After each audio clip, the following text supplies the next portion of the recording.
아빠인 척 하세요. 여기서 살아서 나가고 싶으면. 아빠, 술 많이 마셨어요? 전화는 왜 또 안 받는 건데? 여러분, 방금 보신 그 장면. 대체 무슨 일이 벌어진 걸까요? 한밤중 조폭들에게 쫓기던 백만장자 회장. 그리고 갑자기 나타나 목숨을 구해준 낯선 여자. 도대체 이 두 사람은 어떤 관계일까요? 그리고 왜 재벌 회장이 한밤중에 조폭들에게 쫓기게 된 걸까요? 하지만 그들은 몰랐습니다. 그날로부터 그들의 인생이 소용돌이치게 될 줄은요. 사연 시작 전 구독과 좋아요를 눌러주시고 어디서 듣고 계신지 댓글 남겨주시면 그곳으로 건강과 행운이 가득 깃들기를 바라겠습니다. 가슴 아프지만 사랑과 배신, 진실과 거짓이 뒤엉킨 27년의 비밀 이야기. 그럼 지금부터 이야기를 시작하겠습니다. 12월 15일. 이동건 회장은 1년 중 이날만큼은 절대 잊을 수 없습니다. 아니, 잊고 싶어도 잊히지 않는 날이죠. 바로 27년 전 자신의 아내가 아무 말 없이 집을 나가버린 날이니까요. 서울 강남 한복판을 내려다보는 40층 회장실 창가에 서서 이동건은 매년 이날이면 어김없이 시계를 봅니다. 오후 5시를 조금 지난 시간. 퇴근길 차들이 한강 위를 개미떼처럼 기어가고 맞은편 빌딩에는 크리스마스 장식 불빛이 하나둘 들어옵니다. 회장님, 저녁 약속 있으십니까? 비서 김 실장이 조심스럽게 묻자 이동건은 짧게 대답했습니다. 오늘은 집에 일찍 들어가야지. 하지만 이동건 본인도 알고 있습니다. 집에 들어가도 자신을 기다리는 건 말 한마디 섞지 않는 아내 이연희와 호텔 라운지를 닮은 냉랭한 거실 공기뿐이라는 것을요. 이동건, 대한민국 10대 건설사 한성개발의 회장입니다.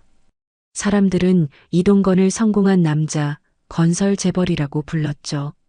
70년대에서 80년대 재개발 붐이 일어났던 시절, 이동건의 아버지는 강북 변두리 다세대 주택을 통째로 사들여 아파트로 올렸고 외환위기 때도 버티며 회사를 키워냈습니다. 이동건은 그 뒤를 이을 유능한 후계자였죠. 그러나 이동건의 마음속은 한겨울 장마처럼 늘 젖어 있었습니다. 바로 오늘 12월 15일 때문이었습니다. 28살 90년대 초반의 겨울. 신촌 뒷골목 허름한 포장마차에서 이동건은 강수민과 첫 키스를 했습니다. 같은 대학 동아리 가난하지만 눈빛은 누구보다 또렷했던 여자 강수민. 선배, 이 프로젝트 성공하면요. 응? 꼭 같이 회사 차리자고 했잖아요.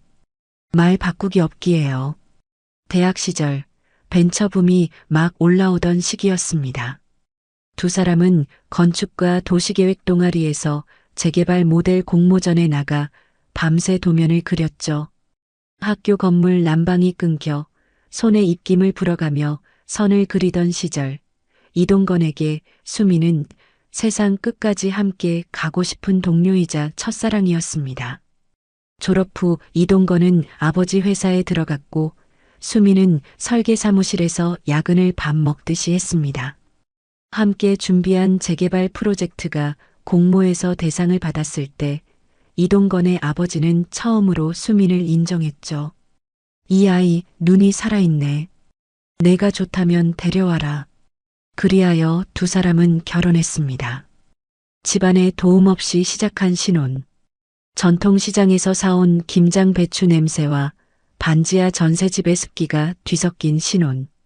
그래도 행복했습니다. 새벽마다 아침밥을 차려주며 당신은 회장님 될 사람인데 끼니는 거르지 말라고 잔소리하던 수민의 목소리가 지금도 귀에 생생합니다. 그런데 27년 전 오늘 아무 말도 없이 수민이 사라졌습니다. 딱 한 장의 편지만 남기고요. 미안해요. 당신이랑 어머님께 짐이 되고 싶지 않아요. 부디 저를 잊고 행복하게 사세요. 편지 글씨는 분명 수민의 것이었습니다. 그러나 그 말투는, 그 온도는 두 사람의 싸움 방식과 맞지 않았죠. 그날 이후 시어머니는 줄곧 말했습니다. 어디 도망간 거지? 겨우 그런 근성으로 우리 집 며느리가 되겠다고? 하지만 이동건은 믿지 않았습니다. 어딘가에 설명되지 않는 구멍이 있다는 것을요.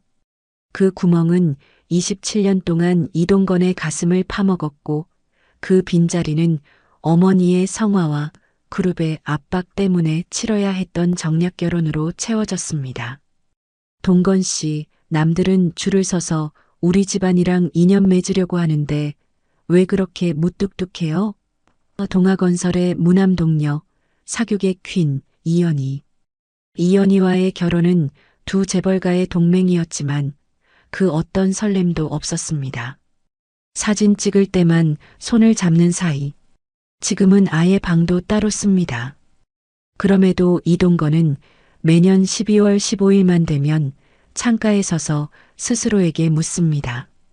수민아, 넌 어디에 있는 거니? 이동건은 창밖을 보다 피식 웃었습니다. 이 나이에 아직도 첫사랑 타령이라니. 나도 우습지. 그때였습니다. 비서실 안쪽 내선이 울렸습니다. 회장님, 이상한 제보 메일이 하나 들어왔습니다. 익명 발신인데요. 이동건은 고개를 돌렸습니다. 제보? 네. 동아건설 최 부회장님과 사모님 관련 내용입니다. 사모님? 이연희. 그 이름이 들리는 순간 이동건의 미간이 깊게 찌푸려졌습니다. 대충 짐작은 했지. 불륜이라도 잡혔나? 그게 그 정도 수준이 아닙니다. 회장님께서 보셔야 될 것 같습니다. 김 실장은 출력한 메일 한 장을 책상 위에 올려놓았습니다. 굵은 글씨 몇 줄이 눈에 들어왔습니다. 당신의 아내와 동아건설 최 부회장은 오래전부터 내연 관계입니다. 그들이 당신 회사를 이용해 비자금을 빼돌리고 있다는 증거 자료가 있습니다.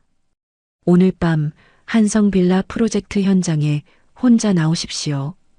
다른 사람에게 알리면 증거를 모두 없애겠습니다. 날짜 옆에는 오늘 날짜 12월 15일. 이동건의 심장이 묘하게 뛰었습니다. 27년 전 아내가 사라진 날. 그리고 지금 또다시 12월 15일. 무언가 오래된 시간들이 뒤엉켜 이동건의 목을 조여오는 듯 했습니다. 겨울밤 한성빌라 개발 예정지. 한강변에 들어설 초호화 빌라촌의 공사 현장은 아직 철조망과 흙언덕뿐이었습니다. 멀리 올림픽대로 위로 차들의 불빛만 흐르고 주변엔 오래된 공원과 버스 회차지, 편의점 하나가 전부였죠. 이 시간에 회장님이 여기서 괜찮으신 건지. 운전기사가 걱정스러운 눈빛을 보내자 이동건은 짧게 말했습니다. 자네는 여기서 기다려. 1시간 내로 내가 안 오면 경찰에 신고해. 회장이라는 신분을 살아온 세월, 이동건은 함정의 냄새를 맡을 줄 알았습니다.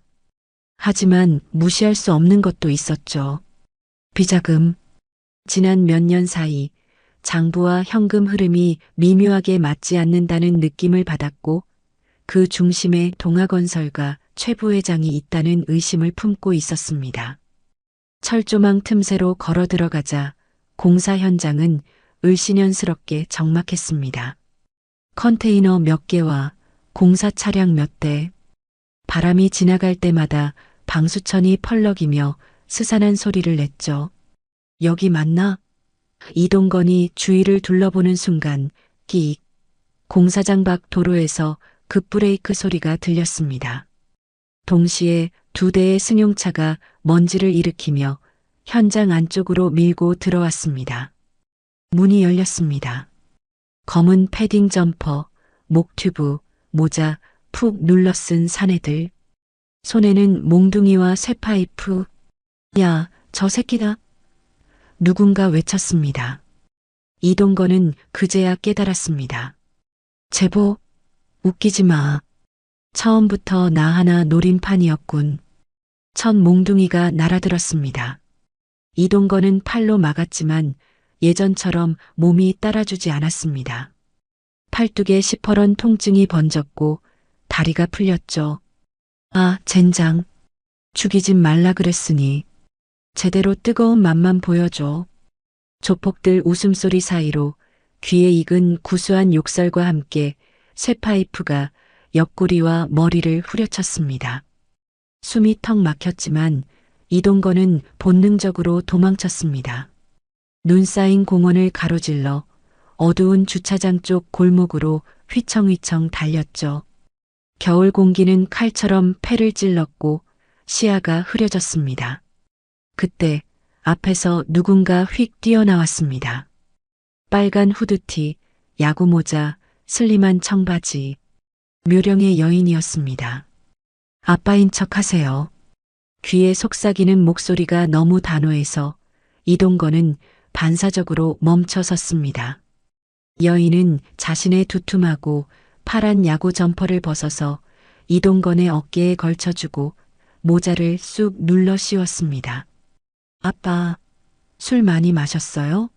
전화는 왜 또 안 받는 건데? 그리고는 이동건의 허리를 붙잡고 비틀거리는 중년 남자를 부축하는 딸처럼 자연스럽게 연기를 시작했습니다. 바로 그때 뒤에서 조폭들의 발자국 소리가 들려왔습니다. 야, 그 새끼 어디 갔어? 이쪽으로 왔잖아. 저 앞에 아냐? 여인은 눈을 치켜뜨고 소리쳤습니다. 뭐예요, 당신들? 우리 아빠 술 드시고 쓰러지셔서 지금 병원 가는 길이에요. 조폭들이 멈칫했습니다. 가로등 아래 오래된 야구 점퍼를 걸친 중년 남자와 그를 부축하는 젊은 여자의 모습이 보였죠. 형님, 그냥 주정뱅이잖아요. 아까 쫓던 놈은 양복 입고 있었잖아요. 그놈은 혼자 있었잖아. 놓치면 우리 다 죽어. 저쪽 빈 건물 쪽 다시 뒤져. 욕설과 함께 조폭들은 다른 방향으로 흩어졌습니다. 조폭들의 발소리가 멀어지자 여인은 작게 숨을 내쉬었습니다. 가만 계세요. 상처가 심해요. 그제야 이동건은 자신의 옆구리에서 뜨뜻한 피가 흘러내리고 있다는 걸 느꼈습니다. 무릎이 꺾였죠. 왜 모르는 나를 도운 거요? 이동건이 힘겹게 묻자 여인은 짧게 대답했습니다. 당신은 제가 잡으려던 놈들이랑 같은 부류는 아니었거든요. 말투는 거칠었지만 눈빛은 묘하게 따뜻했습니다. 여인이 고개를 돌려 이동건을 바라본 순간 가로등 불빛이 얼굴을 훑고 지나갔습니다. 눈매, 입꼬리, 웃을 때 올라갈 것 같은 눈꼬리. 27년 전 포장마차 불빛 아래에서 웃던 수민의 얼굴이 겹쳐 보였습니다. 수민? 이동건은 손을 뻗으려다 눈앞이 새하얗게 번지며 쓰러졌습니다. 차 문이 열리는 소리, 119입니다. 라는 외침, 그리고 누군가가 서류철 위에 이름을 적는 듯한 사각거리는 소리. 보호자 이수빈. 이동건이 마지막으로 희미하게 본 것은 차창 밖으로 멀어지는 여인의 뒷모습이었습니다. 회장님 들리십니까? 이동건 회장님? 하얀 천장, 소독약 냄새. 눈을 뜨자마자 이동건은 왼쪽 옆구리에 욱신거리는 통증을 느꼈습니다. 병원이었죠. 비닐장갑과 소독약품 냄새가 코를 찔렀습니다. 저를 여기 데려온 그 사람은요? 이동건이 가까스로 입을 열자 비서 김 실장이 조심스럽게 대답했습니다.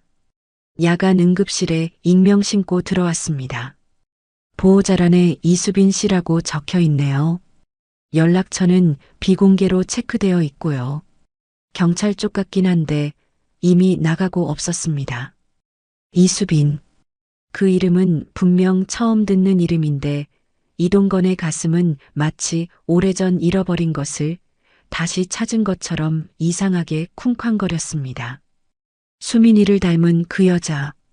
도대체 누구지? 왜 내 심장은 이렇게 뛰는 거야? 이동건은 속으로 혼란스러워했습니다. 찾아봐.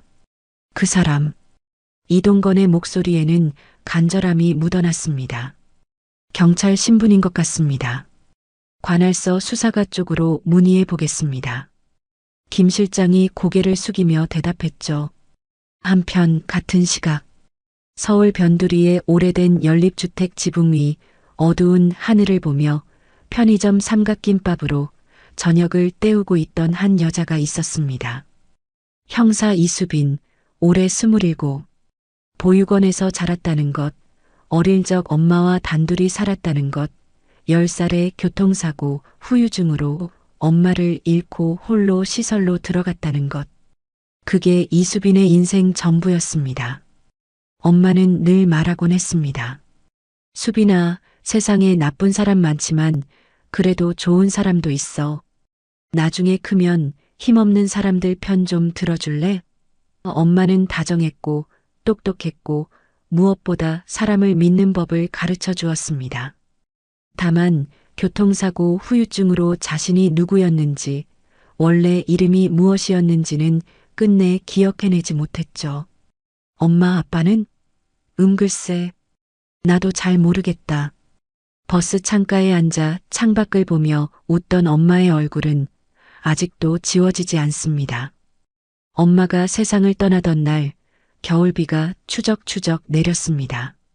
이제부터는 내가 내 인생을 지켜야 해. 엄마는 마지막 힘을 끌어모아 그렇게 말했습니다. 그리고 이수빈은 보육원에 남겨졌죠. 이수빈은 마음먹었습니다. 다신 아무도 안 뺏기겠다. 나도, 내가 사랑하는 사람도. 그래서 운동을 했습니다. 태권도, 유도, 복싱, 달리기. 무엇이든 몸으로 할 수 있는 건 다 했죠. 공부도 악착같이 했습니다. 노량진 고시원에 살며 편의점 야간 알바로 등록금을 벌고 낮엔 경찰 시험 준비를 했습니다. 결국 25세 경찰 공무원 시험에 합격했습니다. 보육원 출신이 형사까지 되겠다고? 처음엔 곱지 않은 시선도 있었지만 어느 날 조폭 조직 검거 작전에서 몸을 날려 동료를 구한 사건 이후 이수빈은 똘기 있으면서도 머리 돌아가는 형사로 이름을 날렸습니다. 이 형사, 그날 그거 아니었으면 나 지금 저 세상 갔다. 그래서 별명이 뭐라고요? 우리 서에선 그냥 이깡이야. 깡다구 최고라서. 그런 이수빈이 오늘도 잠복 중이었습니다. 조사하던 폭력 조직 중 하나의 중간 보스차에 몰래 위치 추적 장치를 붙여둔 상태였죠. 그 신호가 멈춘 곳이 바로 한성 빌라 개발 예정지 근처였습니다. 이 시간에 저기서 뭐해? 이수빈은 귀를 쫑긋 세웠습니다. 동네 조폭들이 모이기엔 너무 깨끗하고 비싼 땅이었죠. 차 문이 열리는 소리, 욕설, 쇠파이프 부딪히는 소리, 누군가 달아나는 발소리, 그리고 피 냄새. 몸이 먼저 반응했습니다. 그때 피투성이 양복 차림의 중년 남자가 비틀거리며 골목 안으로 뛰어들어왔습니다. 본능적으로 알아챘죠. 저 사람, 내가 잡으려던 놈들이랑 급이 다르다. 그냥 두면 죽겠는걸. 아빠인 척 하세요. 이수빈의 입에서 튀어나온 말은 계산된 게 아니었습니다. 그냥 그럴 수밖에 없었죠. 그리고 피범벅이 된 그 남자의 눈이 순간 이상하게 흔들리는 걸 보았습니다. 자기를 보는 게 아니라 다른 누군가를 보고 있는 눈빛. 누굴 보고 있는 거지? 병원에 두고 온 뒤에도 그 눈빛이 머릿속을 떠나지 않았습니다. 다음 날 아침 수사과 주임이 큰 소리로 불렀습니다. 이수빈, 건수 하나 크게 물었더라. 네. 어제 내가 병원에 실어 날랐다는 사람, 한성개발 이동건 회장이야. 뉴스 안 봤냐? 새벽부터 난리더라. 재벌 회장 피습 사건. 순간 이수빈의 머릿속에서 퍼즐이 맞춰지기 시작했습니다. 조폭들, 개발 현장, 위치 추적 신호, 그리고 피투성이 중년 남자. 그 사람이 재벌 회장이었다고요? 그래. 그리고 말이야, 국장님이 그러는데 이번 사건 전담 형사로 너를 찍으셨다더라. 축하해. 인생 한번 바뀌겠는데? 주임은 농담처럼 웃었지만 이수빈은 알았습니다. 자신의 인생이 어쩌면 정말로 크게 기울어지기 시작했다는 거요. 며칠 후 한성개발 회장실. 이수빈은 낡은 가죽 재킷에 정장 바지를 대충 맞춰 입고 서류철을 끌어안고 서 있었습니다. 유리병 너머로 내려다 보이는 테헤란로의 풍경이 이수빈에겐 낯설었습니다. 어릴 적 밤마다 야간버스 타고 지나가던 부자의 동네였으니까요. 이 형사님 들어오시죠. 비서의 안내에 따라 들어간 회장실은 호텔 스위트룸보다도 넓었습니다. 그 안쪽에 옆구리에 보호대를 찬 채 앉아있는 이동건이 있었죠. 괜찮으신가요? 많이 놀라셨죠? 이수빈이 어색하게 인사를 건네자 이동건은 묘한 표정으로 이수빈을 바라보았습니다. 수민이 아니야. 그럴 리가 없잖아. 그런데 왜 이렇게 닮았지? 목소리까지도. 이건 우연이 아니야. 앉으세요, 이 형사. 이동건은 최대한 평정을 가장하며 말했습니다. 그날 도와줘서 고맙소. 당연한 일을 했을 뿐입니다. 게다가 제가 원래 노리던 건 회장님을 공격한 그 조폭들이었으니까요. 이수빈은 태블릿을 열어 폐쇄회로 텔레비전 캡처 화면과 위치 추적 기록, 조폭 차량 이동 경로를 보여줬습니다. 여기가 그날 조폭들이 만나기 전까지의 동선이고요. 이 지점이 회장님이 공격당한 장소입니다. 그리고 설명을 이어가는 동안 이동건은 이수빈의 옆 얼굴을 뚫어져라 보았습니다. 말끝을 맺을 때마다 살짝 올라가는 입꼬리, 고개를 갸웃하며 화면을 확인하는 습관, 설명할 때 손가락으로 공중의 동선을 그리는 버릇. 27년 전 재개발 도면을 설명하던 수민의 모습과 똑같았습니다. 왜 그렇게 보세요? 이수빈이 의아한 눈빛을 보내자 이동건은 황급히 시선을 돌렸습니다. 아, 미안하오. 그냥 내게 딸이 있었으면 저만한 나이일까 생각이 나서 헛소리 같았습니다. 그래도 이수빈은 대꾸하지 않았습니다. 자신도 가끔 생각하니까요. 내 아버지가 살아있었다면 어떤 얼굴이었을까?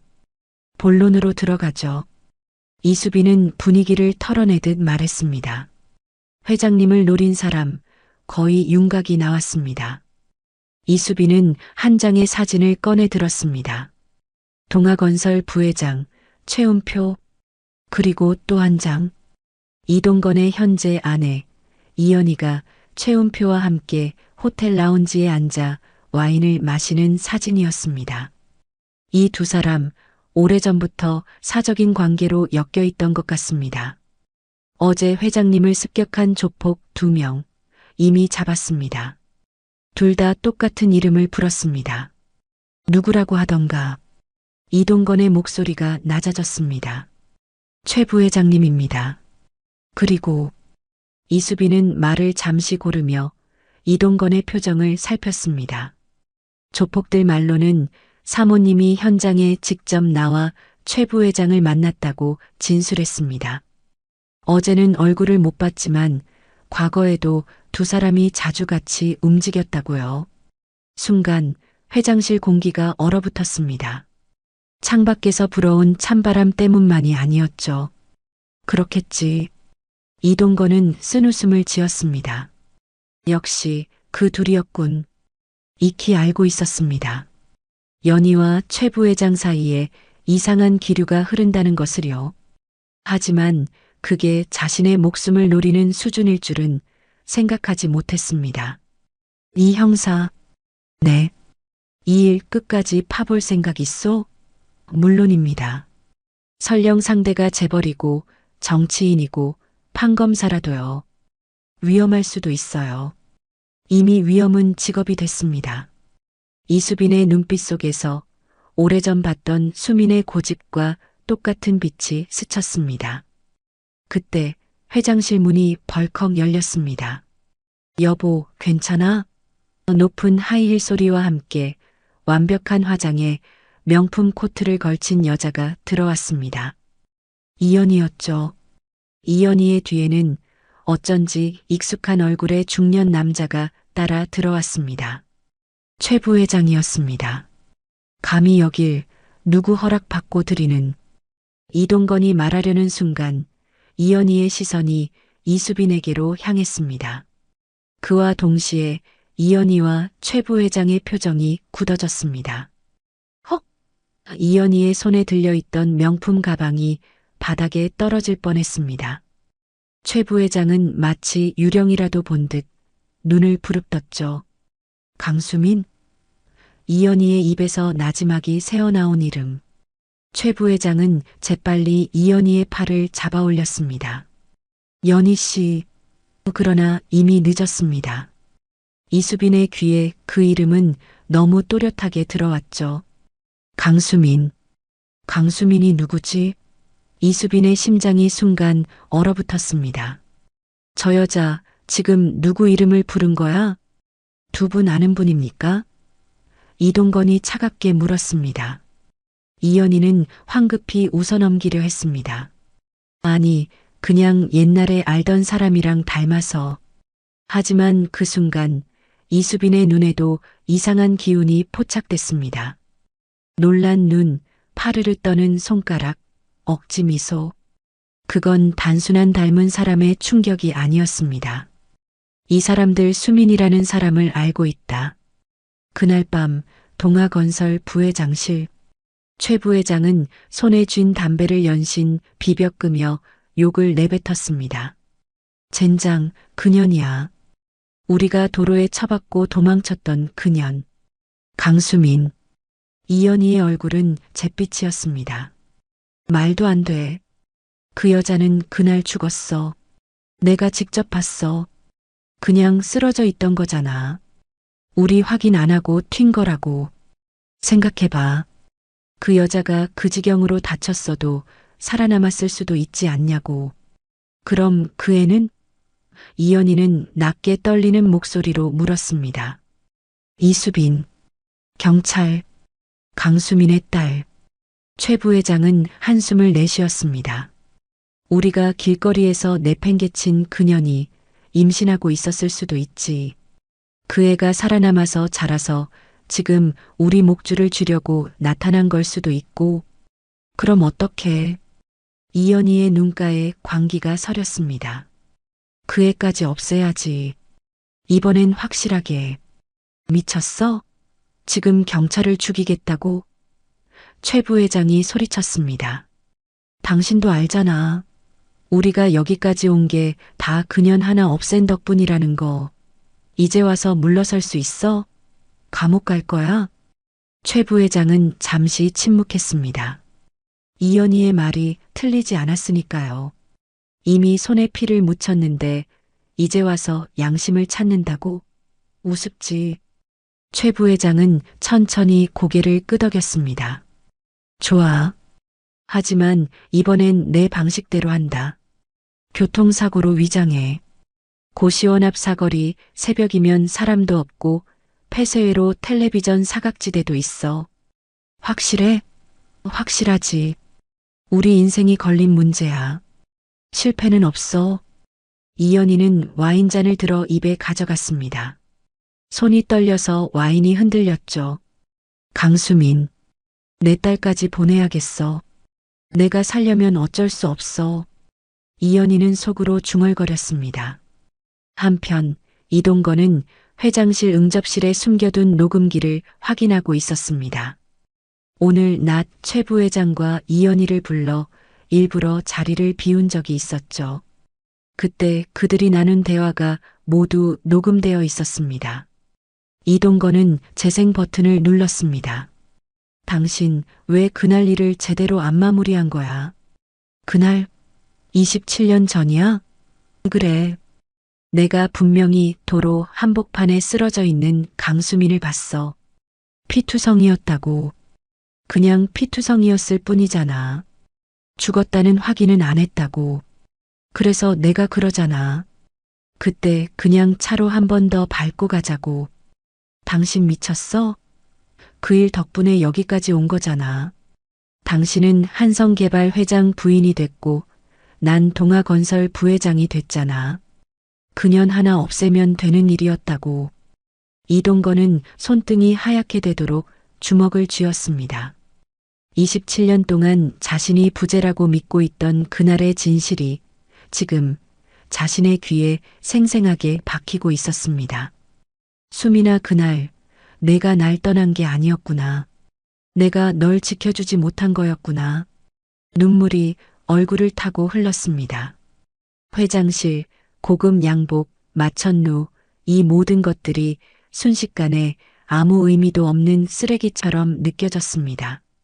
그 순간 녹음기에서 새로운 대화가 들려왔습니다. 어쨌든 지금 문제는 그년 딸이라니까. 경찰이야.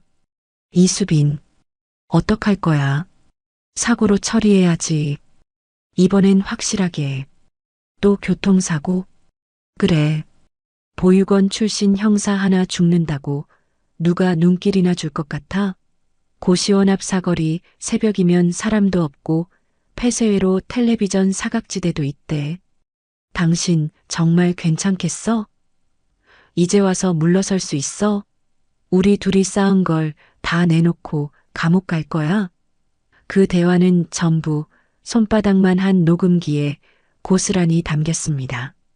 그날 밤 이동건은 단 한순간도 눈을 붙이지 못했습니다. 머릿속에는 결혼식 날의 수민과 피범벅이 된 채 도로에 쓰러져 있었을 수민이 번갈아 스쳤습니다. 그리고 그 수민의 딸이었을 이수빈이 떠올랐습니다.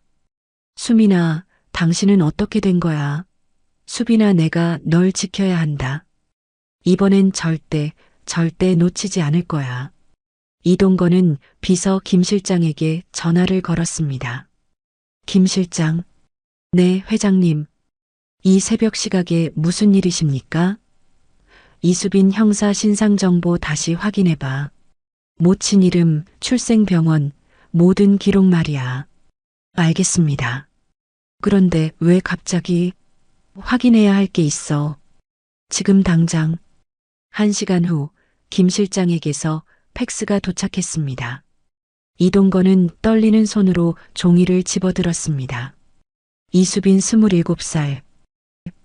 출생 서울대학교 병원. 모친 김지연. 출생 당시 모친 상태. 기억상실 환자. 교통사고 후유증. 사고 발생일 27년 전 12월 15일. 그리고 10년 후 모친 사망. 이동건의 눈이 그 날짜에 고정됐습니다. 12월 15일. 수민이 사라진 바로 그날. 수민아, 내가 그날 교통사고를 당했구나. 그리고 기억을 잃고 우리 아이를 낳았어. 혼자서. 이동건은 종이를 가슴에 꽉 껴안았습니다. 수빈아, 넌 내 딸이야. 다음 날 아침 이동건은 병원으로 향했습니다. 서울대학교 병원 산부인과 27년 전 수민이 이수빈을 낳았던 바로 그곳. 원장실 문을 두드렸습니다. 회장님, 무슨 일로 오셨습니까? 이명석 원장님, 부탁 하나 드리고 싶습니다. 유전자 검사요. 유전자 검사요? 네. 저와 이수빈 형사의 유전자 검사입니다. 이동건은 이수빈의 신상 정보를 내밀었습니다. 이명석 원장은 서류를 훑어보다가 눈을 크게 떴습니다. 이 환자 제가 기억합니다. 27년 전 교통사고로 기억을 잃은 채로 들어온 임산부였죠. 맞습니다. 그 여자가 제 아내였습니다. 강수민. 이동건의 목소리가 떨렸습니다. 그리고 이수빈이 제 딸일 가능성이 큽니다. 이명석 원장은 깊은 한숨을 내쉬었습니다. 알겠습니다. 검사 준비하겠습니다. 하지만 결과가 나오려면 이틀은 걸립니다. 괜찮습니다. 기다리겠습니다. 한편 반지하 고시원. 이수빈은 낡은 책상 앞에 앉아 엄마가 남긴 오래된 가죽 지갑을 들여다보고 있었습니다. 오늘따라 이상하게 그 지갑이 마음에 걸렸죠. 엄마, 왜 자꾸 생각나는 거야? 이수빈은 지갑 안쪽 깊숙한 주머니를 열어봤습니다. 접힌 지 오래돼 누렇게 바랜 메모지와 작은 귀걸이 한 짝이 나왔습니다. 중요한 단서. 메모지에는 삐뚤빼뚤한 글씨로 그렇게 적혀 있었습니다. 귀걸이는 흔한 디자인이 아니었습니다. 은색 바탕에 작은 푸른색 보석이 박힌 물방울 모양. 어딘가 익숙하면서도 처음 보는 듯한, 이상하게 가슴이 쿵 내려앉는 기분을 주는 물건이었습니다. 엄마, 이게 뭔데? 답해줄 사람은 없었습니다. 다만 메모지 한 줄이 계속 머릿속을 맴돌았죠. 중요한 단서. 이수빈은 귀걸이를 손바닥 위에 올려놓고 한참을 들여다봤습니다. 이게 엄마의 과거와 연결된 뭔가가 있는 건가? 오늘 회장실에서 본 그 여자, 이연이. 왜 나를 보고 수민이라고 했을까? 이수빈은 휴대전화를 꺼내 검색창을 열었습니다. 이연이 귀걸이. 몇 장의 기사 사진이 떴습니다. 자선갈라 사교 모임, 패션쇼. 그중 한 장의 사진에서 이수빈의 손이 멈췄습니다. 이연이가 환하게 웃으며 포토월 앞에 서 있는 사진. 그 귀에 매달린 귀걸이는 지갑에서 꺼낸 그것과 똑같은 디자인이었습니다. 이거. 이수빈의 심장이 빠르게 뛰기 시작했습니다. 엄마가 왜 이연이의 귀걸이를 가지고 있었던 거지? 설마. 이수빈의 머릿속에서 퍼즐 조각들이 맞춰지기 시작했습니다. 교통사고, 기억상실, 귀걸이, 수민이라는 이름, 이연이의 놀란 표정. 엄마, 혹시 엄마가 그 사람들과 연관이 있었던 건가? 다음 날 오전 서울지방경찰청 강력계 사무실. 이수빈은 책상 위에 귀걸이를 올려놓고 한참을 들여다보고 있었습니다. 밤새 잠을 이루지 못했습니다. 머릿속에는 온통 이연이의 놀란 표정과 수민이라는 이름, 그리고 이 귀걸이뿐이었죠. 엄마, 도대체 무슨 일이 있었던 거야? 이 형사, 뭐 그렇게 골똘히 보고 있어? 주임이 커피를 들고 다가왔습니다. 아, 주임님. 이거 좀 봐주세요. 이수빈은 귀걸이를 건넸습니다. 귀걸이? 이게 뭔데? 제 엄마 유품이에요. 그런데 이게 이연이 그 여자가 끼고 다니던 귀걸이랑 똑같아요. 주임은 휴대전화를 꺼내 이수빈이 보여준 기사 사진과 귀걸이를 번갈아 봤습니다. 정말 똑같네. 근데 이게 왜 내 엄마한테 있었어? 그게 문제예요. 엄마 지갑에 중요한 단서라고 메모까지 남겨져 있었어요. 주임의 표정이 심각해졌습니다. 혹시 내 엄마가 이연이 그 여자와 연결고리가 있었던 건 아닐까? 저도 그렇게 생각해요.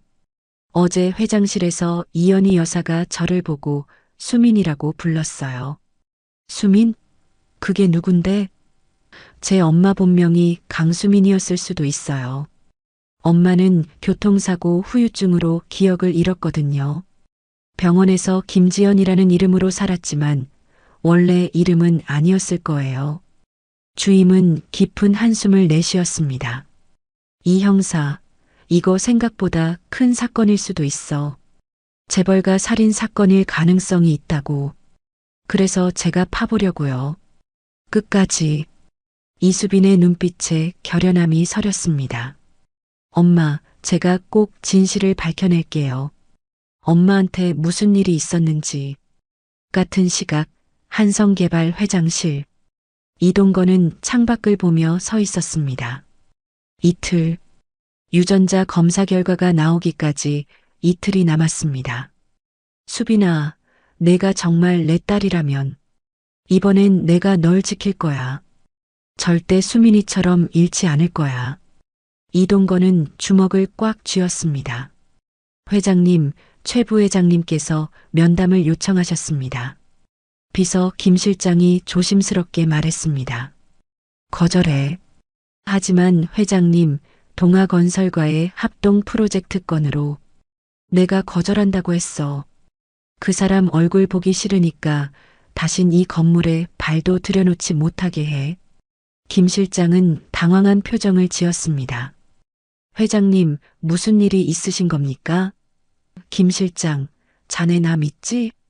물론입니다, 회장님. 그럼 내 말대로만 해. 최 부회장과 이연희, 그 두 사람 움직임을 24시간 감시해.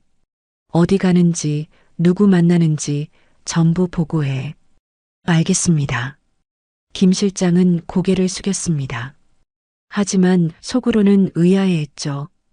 회장님이 저렇게까지 화를 내시다니. 도대체 무슨 일이 있었던 거지? 이동건은 다시 창밖을 바라봤습니다. 저 멀리 한강이 보였습니다. 27년 전 수민과 함께 걸었던 한강공원이 떠올랐죠. 수민아, 나는 내가 날 떠났다고 믿었어. 27년 동안. 하지만 진실은 달랐어. 내가 누군가에게 공격받았고 우리 아이를 품은 채로 기억을 잃었어. 그리고 혼자서 그 아이를 키웠지. 이동건의 눈가에 눈물이 맺혔습니다. 미안해, 수민아. 내가 널 지켜주지 못해서. 그날 저녁 동아건설 부회장 자택. 최 부회장과 이연희는 거실 소파에 앉아 있었습니다. 분위기는 살벌했습니다. 이동건 그 자식이 날 거절했어. 면담 요청을 거절하다니. 최 부회장이 와인잔을 내려치며 소리쳤습니다. 유리가 깨지는 소리가 거실에 울렸죠. 뭔가 알고 있는 것 같아. 이연희가 떨리는 목소리로 말했습니다. 요즘 하는 행동마다 의심스러워. 설마 그럴 리가. 우리가 얼마나 조심했는데. 최 부회장은 담배에 불을 붙였습니다. 하지만 확실한 건 이동건이 우리를 의심하고 있다는 거야. 그럼 어떡해? 이대로 당할 순 없잖아. 당연하지. 우리가 여기까지 오는데 얼마나 많은 걸 희생했는데. 최 부회장은 담배 연기를 길게 내뿜었습니다. 이수빈부터 처리하자. 그년만 없으면 이동건도 증거를 찾을 수 없어. 하지만 경찰이잖아. 경찰을 죽이면 이미 계획은 다 세웠어. 고시원 앞 사거리 새벽 2시. 교통사고로 위장할 거야. 최 부회장의 눈빛에 광기가 서렸습니다. 우리가 고용한 기사 경력 15년이야. 실수는 없을 거야. 이연희는 와인잔을 들었습니다. 손이 너무 떨려서 와인이 흔들렸죠. 강수민, 미안해. 27년 전에도 미안했지만 이번에도 미안해. 내 딸까지 보내야겠어. 이연희는 속으로 중얼거렸습니다. 언제 실행할 거야? 내일 새벽. 더 이상 늦출 수 없어. 한편 이동건의 회장실. 이동건은 녹음기를 다시 재생했습니다. 최 부회장과 이연희의 대화가 또렷하게 들렸습니다. 사고로 처리해야지. 이번엔 확실하게. 고시원 앞 사거리 새벽이면 사람도 없고. 이동건은 녹음기를 멈췄습니다. 내일 새벽. 고시원 앞 사거리. 김 실장. 이동건이 소리쳤습니다. 김 실장이 황급히 들어왔습니다. 네, 회장님. 경찰에 연락해. 이수빈 형사 보호 요청하고 내일 새벽 고시원 앞 사거리에 잠복 인력 배치하라고 해. 무슨 일이십니까? 살인 사건이 일어날 거야. 내일 새벽에. 김 실장은 당황했지만 이동건의 표정이 너무 심각해서 더 묻지 못했습니다. 알겠습니다. 바로 연락하겠습니다. 이동건은 책상 서랍에서 차 열쇠를 꺼냈습니다. 수빈아, 내가 직접 널 지킬 거야. 이번엔 절대 놓치지 않을 거야. 다음 날 새벽 1시 30분. 이수빈은 야근을 마치고 고시원으로 걸어가고 있었습니다. 거리는 조용했습니다. 가로등 불빛만이 희미하게 도로를 비추고 있었죠. 오늘따라 왜 이렇게 조용하지? 이수빈의 본능이 경고했습니다. 멀리서 헤드라이트가 켜진 채로 서 있는 화물차 한 대가 보였습니다. 엔진 소리가 낮게 울리고 있었죠. 저건 뭐지? 이수빈은 걸음을 늦췄습니다. 신호등이 빨간불이었습니다. 이수빈은 신호를 기다리며 섰습니다. 그때 화물차의 엔진 소리가 갑자기 커지기 시작했습니다. 이상한데. 이수빈의 심장이 빠르게 뛰기 시작했습니다. 신호등이 초록불로 바뀌었습니다. 이수빈은 천천히 횡단보도를 건너기 시작했죠. 바로 그때 화물차가 빨간불을 무시하고 미친 듯이 달려오기 시작했습니다. 저 차 나를 노리고 있어. 이수빈은 본능적으로 뒤로 물러서려고 했습니다. 하지만 이미 늦었습니다. 화물차가 맹렬한 속도로 다가오고 있었죠. 브레이크를 밟을 기색이 전혀 없었습니다. 이대로 죽는 건가? 이수빈은 눈을 감았습니다. 그때 옆에서 또 다른 거대한 기계 소리가 들려왔습니다. 쿵!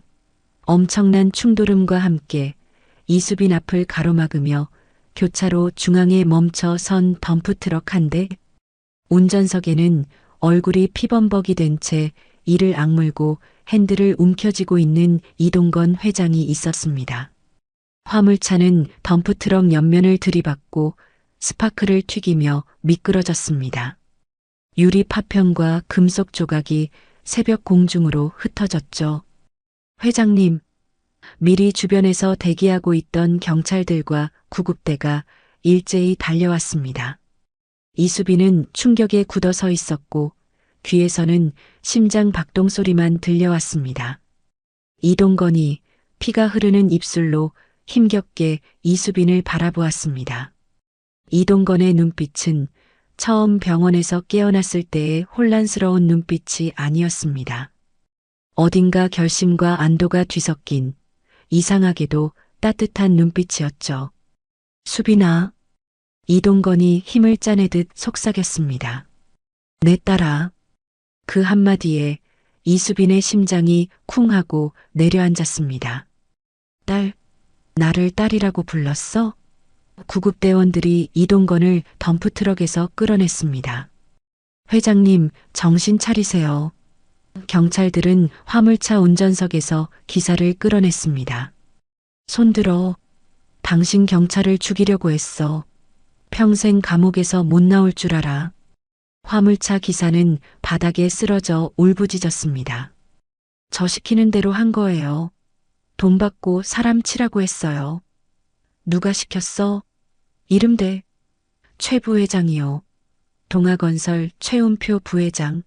그 사람이 500만 원 주면서 저 여자 치라고 했어요. 순간 주변이 술렁였습니다. 경찰들이 서로 눈빛을 교환했죠. 지금 재벌 부회장이 살인 교사를 했다고? 녹음 다 됐지? 이거 대형 사건이야. 이수빈은 비틀거리며 구급차로 다가갔습니다. 저도 같이 갈게요. 구급대원이 고개를 끄덕였습니다. 구급차 안 산소 마스크를 쓴 이동건이 희미하게 눈을 떴습니다. 수빈아, 왜요? 왜 저를 딸이라고 부르는 거예요? 이수빈의 목소리가 떨렸습니다. 너는 내 딸이야. 27년 전 사라진 내 아내 강수민의 딸. 이동건의 말에 이수빈의 눈에서 눈물이 쏟아졌습니다. 엄마가 강수민이라고요? 그래. 내 엄마는 그날 교통사고를 당했어. 이연희와 최 부회장이 계획한 일이었지. 내 엄마를 도로 한복판에 내팽개치고 도망쳤어. 그리고 내 엄마는 기억을 잃고 너를 낳았어. 혼자서. 이수빈은 손으로 입을 막았습니다. 엄마, 그래서 엄마가 아무것도 기억 못했던 거구나. 그래서 늘 슬픈 눈빛이었구나. 왜요? 왜 엄마를 죽이려고 했어요? 이수빈이 울먹이며 물었습니다. 나와 결혼하기 위해서. 수민이는 방해물이었으니까. 이연희는 나를 원했고 최 부회장은 동아건설을 차지하고 싶어 했어. 이동건의 목소리에 비통함이 묻어났습니다. 미안하다, 수빈아.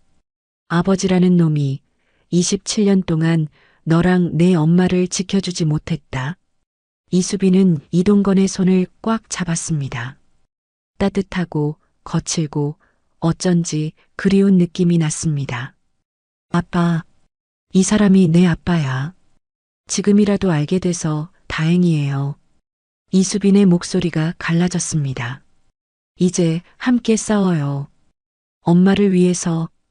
이동건은 고개를 끄덕였습니다. 그래. 이번엔 내가 너를 지킬 거야. 절대 놓치지 않을 거야.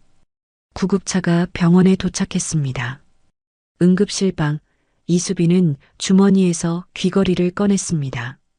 엄마, 이제 알겠어요. 이게 왜 중요한 단서였는지. 엄마가 쓰러지면서 움켜쥔 거였죠? 이연희의 귀걸이를. 이수빈은 귀걸이를 꽉 쥐었습니다. 엄마, 제가 복수할게요. 엄마를 그렇게 만든 사람들한테. 그때 휴대전화가 울렸습니다. 주임이었습니다. 이 형사, 지금 바로 서로 와. 긴급회의야. 무슨 일이에요? 최 부회장 긴급 체포영장 발부됐어. 그리고 이연희 여사도 공범 혐의로 소환조사 들어간다. 내가 주조사관이야. 이수빈의 눈빛이 변했습니다. 슬픔에서 분노로, 분노에서 결연함으로. 알겠습니다. 지금 바로 가겠습니다. 이수빈은 응급실 문을 바라봤습니다. 아빠, 조금만 기다려요. 제가 엄마의 원수를 갚고 올게요. 한편 동아건설 부회장 자택. 최 부회장은 텔레비전 뉴스를 보고 있었습니다.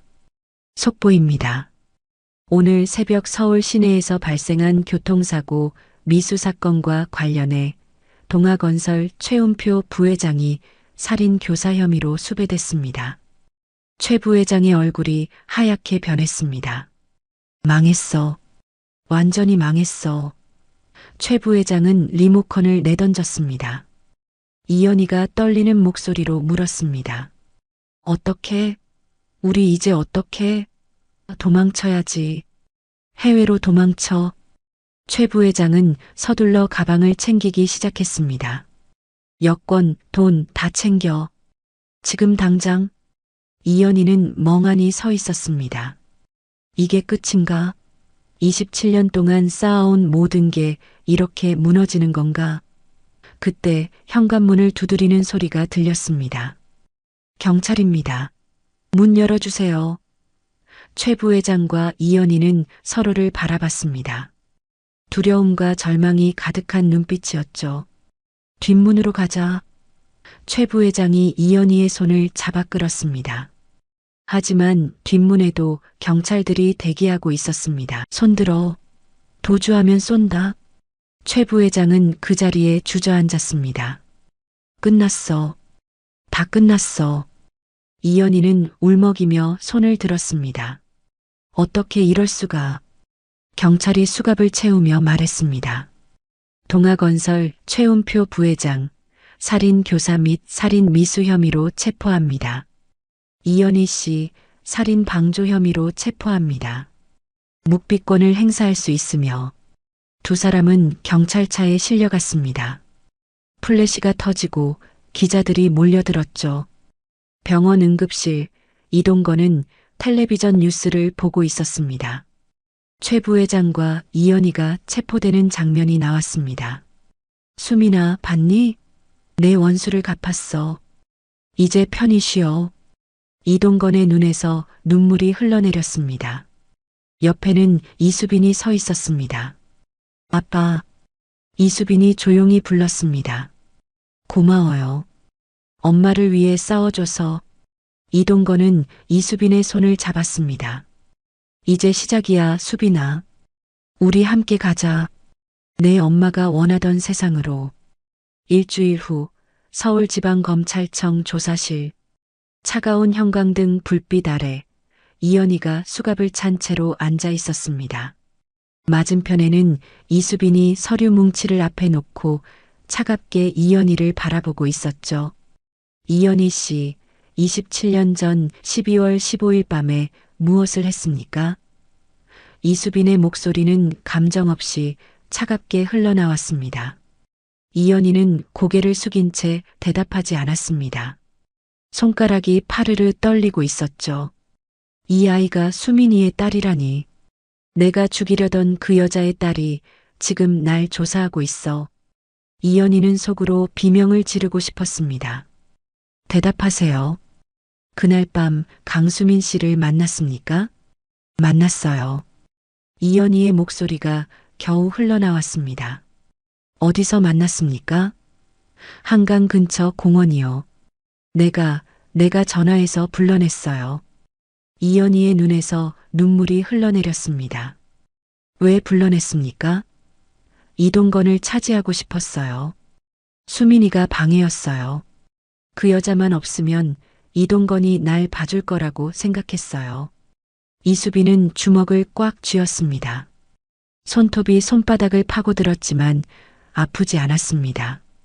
엄마를 그렇게 만든 게 바로 이 여자야. 엄마의 인생을 망친 게 바로 이 여자. 그 다음은요? 최은표가 최 부회장이 차로 수민이를 쳤어요. 계획된 교통사고였어요. 그리고요? 이수빈의 목소리가 떨렸습니다. 도로에 쓰러진 수민이를 보고 나는 저주를 퍼부었어요. 죽어서 다행이라고, 이제 이동건은 내 거라고. 이연희는 얼굴을 손으로 가렸습니다. 하지만 죽지 않았어요. 그 여자는 살아남았어요. 기억을 잃고 뱃속에 있는 아이와 함께. 그걸 어떻게 알았습니까? 몰랐어요. 27년 동안 몰랐죠. 그런데 당신을 보는 순간 알았어요. 수민이가 돌아왔다고. 아니, 수민이의 딸이 나타났다고. 이연희는 이수빈을 똑바로 쳐다봤습니다. 미안해요. 정말 미안해요. 하지만 나도 사람이에요. 이동건을 사랑했어요. 그 사랑 때문에 미쳐버린 거예요. 사랑이요? 이수빈은 비웃었습니다. 사랑하는 사람의 아내를 죽이려고 한 게 사랑이에요? 그 사람의 아이까지 죽이려고 한 게 사랑이라고요? 알아요. 내가 미쳤다는 거 알아요. 이연희가 소리쳤습니다. 하지만 돌이킬 수 없었어요. 27년 동안 거짓말로 쌓아올린 인생이었는데 무너뜨릴 수 없었어요. 이수빈은 서류철을 덮었습니다. 이연희 씨, 당신은 제 엄마의 인생을 빼앗았어요. 제 아빠의 27년을 빼앗았고 제 어린 시절을 빼앗았어요. 사랑이라는 이름으로. 이수빈은 자리에서 일어났습니다. 조서 작성 끝나면 구치소로 이송됩니다. 재판에서 뵙겠습니다. 조사실 문을 나서는 이수빈의 눈에서 눈물이 흘러내렸습니다. 복도에 기대어 선 이수빈은 가슴을 쥐어뜯었습니다. 엄마 아파요. 너무 아파요. 엄마가 얼마나 힘들었을지, 얼마나 외로웠을지 생각하면 숨이 막혀요. 그때 누군가 이수빈의 어깨를 감싸 안았습니다. 이동건이었습니다. 울어도 돼. 참지 마. 이동건의 목소리에 이수빈은 그제야 와락 울음을 터뜨렸습니다. 아빠, 엄마가 너무 불쌍해요. 엄마는 아무 잘못도 없는데 왜 그런 일을 당해야 했어요? 나도 모르겠다, 수빈아. 나도 모르겠어. 이동건도 눈물을 흘렸습니다. 복도에 선 두 사람은 한참을 그렇게 서 있었습니다. 같은 시각, 구치소 독방. 최 부회장은 차가운 바닥에 앉아 벽을 바라보고 있었습니다. 망했어. 완전히 망했어. 27년 동안 쌓아올린 모든 게 하루아침에 무너졌어. 최 부회장은 머리를 쥐어뜯었습니다. 다 그년 때문이야. 강수민 때문이야. 죽었어야 했는데 왜 살아남은 거야? 간수가 철창을 두드렸습니다. 최운표 면회 왔어. 누가 날 면회와? 다들 날 버렸는데. 최 부회장은 비웃으며 면회실로 걸어갔습니다. 유리 너머에 앉은 사람을 보고 최 부회장은 굳어졌습니다. 이동건이었습니다. 두 사람은 말없이 서로를 바라봤습니다. 왜 왔어? 최 부회장이 먼저 입을 열었습니다. 궁금해서. 어떻게 그럴 수 있었는지. 이동건의 목소리는 차가웠습니다. 뭐가? 내 아내를 죽이려고 한 것. 그것도 모자라서 내 딸까지. 딸, 존재도 몰랐으면서. 최 부회장은 웃음을 터뜨렸습니다. 하하, 내 덕분에 딸을 찾았는데 감사 인사라도 하지 그래? 이동건은 주먹을 꽉 쥐었습니다. 너 같은 인간을 어떻게 믿었는지 모르겠어. 친구라고 생각했는데, 동료라고 생각했는데. 친구? 웃기지 마. 난 처음부터 널 이용했을 뿐이야. 너 같은 재벌 도련님이 뭘 안다고. 돈 없이 사는 게 얼마나 비참한지, 권력 없이 사는 게 얼마나 초라한지. 그래서 사람을 죽였어? 죄 없는 사람을? 죄 없어? 강수민이 내 옆에 있는 게 죄였어. 이연희가 널 사랑하는데 그 자리에 버티고 있는 게 죄였다고. 최 부회장의 목소리가 커졌습니다. 너도 알잖아. 이 세상은 약육강식이야. 강한 놈이 살아남는 거라고. 이동건은 천천히 일어났습니다. 너 재판에서 끝까지 싸워봐. 난 내가 무기징역 받을 때까지 절대 포기 안 할 거야. 하하, 좋아. 해봐. 어차피 난 이미 망했어. 최 부회장의 웃음소리가 면회실에 울렸습니다. 이동건은 돌아서서 면회실을 나왔습니다. 복도를 걸으며 이동건은 주먹으로 벽을 쳤습니다. 젠장. 다음 날 병원장실. 이명석 원장은 봉투 하나를 이동건에게 건넸습니다. 유전자 검사 결과 나왔습니다. 회장님. 이동건은 떨리는 손으로 봉투를 열었습니다. 검체 A 이동건, 검체 B 이수빈, 유전자 일치 확률 99.9%, 부녀관계 성립. 글자가 눈앞에서 춤을 췄습니다. 이동건은 결과지를 가슴에 꽉 껴안았습니다. 수민아, 우리 딸이야. 정말 우리 딸이야. 눈물이 볼을 타고 흘러내렸습니다. 이명석 원장이 조용히 말했습니다. 축하드립니다, 회장님. 27년 만에 가족을 찾으셨네요. 원장님, 수민이 얘기 좀 해주시겠습니까? 27년 전 어떻게 병원에 오게 됐는지. 알겠습니다. 앉으시죠. 이명석 원장은 오래된 기록을 펼쳤습니다. 27년 전 12월 교통사고 환자가 응급실로 실려왔습니다. 신원 미상, 기억상실, 그리고 임신 중이었죠. 의식은 있었습니까? 처음엔 혼수 상태였습니다. 사흘 후에 깨어났는데 자신이 누구인지 전혀 기억하지 못했어요. 다만 뱃속에 아이가 있다는 것만 나중에 알게 되었죠. 이명석 원장의 목소리가 잔잔하게 흘러나왔습니다. 그 여자는 늘 말했습니다. 내가 누군지 기억은 안 나지만 내 아이한테만은 부끄럽지 않은 엄마가 되고 싶다고. 이동건은 눈을 감았습니다. 수민아, 혼자서 얼마나 힘들었니? 기억도 없이, 의지할 사람도 없이 우리 아이를 낳고 키웠니? 출산은 순조로웠습니까? 네, 건강한 여자아이를 낳았습니다. 이수빈이라는 이름은 그때 직접 지었어요. 수민 씨가 물었습니다. 물처럼 맑고 고운 아이로 자라길 바란다는 뜻이라고. 그 후로는요? 병원에서 나가 10년을 살았습니다. 김지연이라는 이름으로 신분증을 만들고 식당에서 일하며 수빈이를 키웠죠. 하지만 교통사고 후유증이 계속 악화됐습니다. 결국 수빈이가 10살 되던 해에 세상을 떠났습니다. 이명석 원장의 목소리에 비통함이 묻어났습니다. 마지막 말이 뭐였습니까? 수빈이에게 했던 말입니다. 이제부터는 내가 내 인생을 지켜야 해. 엄마는 항상 내 곁에 있을 거야. 그렇게 말하고 눈을 감았습니다. 이동건은 주먹으로 책상을 쳤습니다. 제가 있었어야 했는데, 제가 그때 수민이를 지켰어야 했는데, 자책하지 마세요, 회장님. 수민 씨는 행복했습니다. 비록 기억은 없었지만 딸과 함께한 10년이 가장 행복한 시간이었다고 했으니까요. 이명석 원장은 오래된 사진 한 장을 꺼냈습니다. 이거 병원 앞에서 찍은 사진입니다. 수빈이가 5살 때였어요.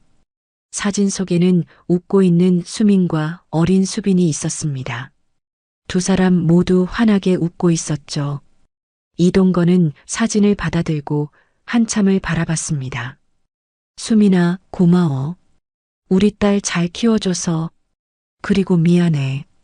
옆에서 함께하지 못해서. 그날 저녁 이동건은 이수빈을 저녁 식사에 초대했습니다. 강남의 고급 레스토랑이 아니라 신촌의 오래된 포장마차였습니다. 27년 전 수민과 함께 왔던 바로 그곳. 왜 여기예요? 이수빈이 물었습니다. 내 엄마랑 처음 데이트했던 곳이야. 여기서 처음 프로포즈도 했고. 이수빈은 주위를 둘러봤습니다. 낡은 플라스틱 의자, 김이 모락모락 나는 어묵 국물, 소주병들. 엄마가 여기 좋아했어요? 응. 내 엄마는 비싼 레스토랑보다 이런 곳을 더 좋아했어. 사람 냄새 난다고. 이동건은 어묵을 하나 집어 이수빈에게 건넸습니다. 먹어봐. 맛있어. 이수빈은 어묵을 한 입 베어 물었습니다. 정말 맛있네요. 그치? 내 엄마도 그렇게 말했어. 27년이 지났는데도 맛이 똑같아. 두 사람은 말없이 어묵을 먹었습니다. 찬바람이 불어왔지만 이상하게 따뜻했습니다. 아빠, 응? 유전자 검사 결과 받았어요? 이수빈이 조심스럽게 물었습니다. 받았어. 너는 내 딸이야, 수빈아. 이동건은 봉투를 꺼내 이수빈에게 건넸습니다. 이수빈은 결과지를 펼쳐봤습니다. 부녀관계 성립. 글자가 눈에 들어오자 이수빈의 눈에서 눈물이 흘러내렸습니다. 정말 제가 아빠 딸이네요, 그래. 정말이야. 이동건도 눈물을 흘렸습니다. 미안해, 수빈아. 27년 동안 찾지 못해서 너랑 내 엄마를 혼자 두어서. 아니에요, 아빠. 이렇게라도 만날 수 있어서 다행이에요. 이수빈은 이동건의 손을 꽉 잡았습니다. 이제부터는 내가 지킬게. 절대 혼자 두지 않을게. 저도요, 아빠. 저도 아빠를 지킬게요. 두 사람은 포장마차 불빛 아래에서 손을 맞잡았습니다. 27년 만에 다시 이어진 가족의 인연. 비록 수민은 없었지만 두 사람은 알고 있었습니다. 수민이 하늘에서 웃으며 지켜보고 있을 거라는 것을. 포장마차 주인 아저씨가 소주 한 병을 가져왔습니다. 손님, 서비스예요. 오늘 두 분 표정 보니까 좋은 일 있으신 것 같아서. 고맙습니다. 이동건은 소주잔에 술을 따랐습니다. 수빈아, 한잔할 수 있지? 네, 아빠. 두 사람은 소주잔을 부딪혔습니다. 수민이를 위해, 엄마를 위해. 찡그랑 소리와 함께 소주잔이 부딪혔습니다.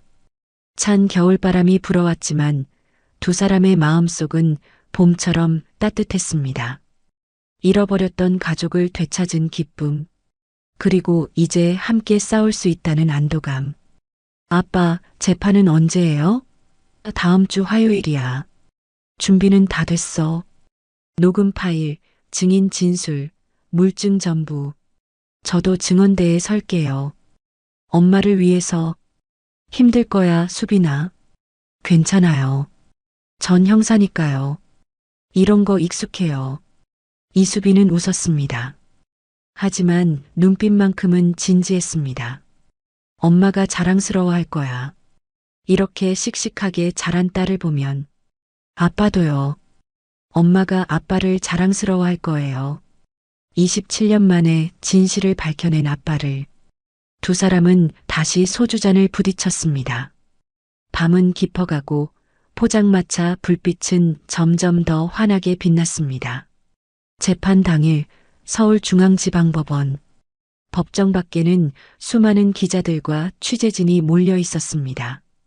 27년 전 살인사건, 재벌가 스캔들, 동아건설 부회장, 살인 교사 혐의, 플래시가 쉴 새 없이 터졌습니다. 이수빈은 정장을 차려입고 법정으로 걸어갔습니다. 옆에는 이동건이 함께 걸었죠. 떨리니? 이동건이 물었습니다. 아니요. 전 괜찮아요. 이수빈은 거짓말을 했습니다. 사실 손이 떨리고 심장이 미친 듯이 뛰고 있었습니다. 엄마, 저 잘할 수 있을까요? 엄마의 억울함을 풀어드릴 수 있을까요? 이동건은 이수빈의 손을 꽉 잡았습니다. 괜찮아. 내가 옆에 있어.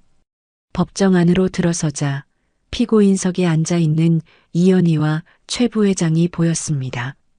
두 사람 모두 수갑을 찬 채였죠. 이연희는 고개를 숙이고 있었고 최 부회장은 무표정한 얼굴로 정면을 바라보고 있었습니다. 저 사람들이 엄마를 죽이려고 했어. 저 사람들 때문에 엄마는 기억도 없이 10년을 살았어. 전원 기립. 판사가 입장했습니다. 중년의 여성 판사, 엄숙한 표정이었습니다. 착석하십시오. 지금부터 피고인 최은표, 이연희에 대한 살인 교사 및 살인 미수 사건 공판을 시작하겠습니다. 판사의 목소리가 법정에 울렸습니다. 검사가 일어났습니다. 검사는 피고인들이 27년 전 강수민 씨를 살해하려 했으며 최근에는 강수민 씨의 딸인 이수빈 형사를 살해하려 한 혐의에 대해 입증하겠습니다. 검사는 서류를 펼쳤습니다. 먼저 27년 전 사건부터 다루겠습니다. 증인 이명석 원장님 출석해 주십시오. 이명석 원장이 증인석에 섰습니다.